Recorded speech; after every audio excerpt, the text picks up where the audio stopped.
বাহারি বাংলাদেশি খাবারের চাহিদা এখন শুধু দেশের মধ্যেই সীমাবদ্ধ নেই। দেশের গণ্ডি পেরিয়ে বাংলাদেশি খাবার জনপ্রিয়তা পাচ্ছে সংযুক্ত আরব আমিরাত সহ গোটা মধ্যপ্রাচ্যে।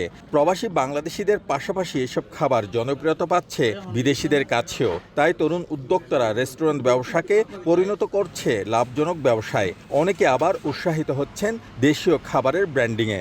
মাটির পাত্রে খাবার পরিবেশন করে অনেকে ফুটিয়ে তুলছেন দেশীয় ঐতিহ্যকে। আমরা তো প্রায় সময় আসি, খানা একদম সুস্বাদু উন্নত মানের। যখন থেকে এটা উদ্বোধন করছে তখন থেকে আমি এখানে খাই। মাটির পাত্রে একটা চা দেয়, এটা আলাদা একটা ডিফারেন্স অনুভূতি। দাদাদের আমলে নাকি মানে এরকম মাটির হাঁড়িতে খাইছে। ওনারা কেউ মাটর পছন্দ করে, কেউ বিফ পছন্দ করে, সেজন্য আমরা দুই অপশন রাখছি।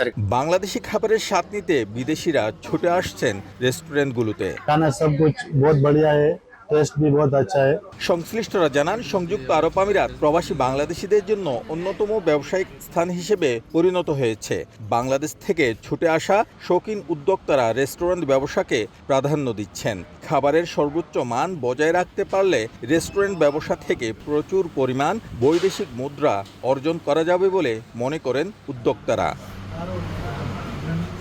শিবলি আল সাদিক, সময় সংবাদ, সংযুক্ত আরব আমিরাত।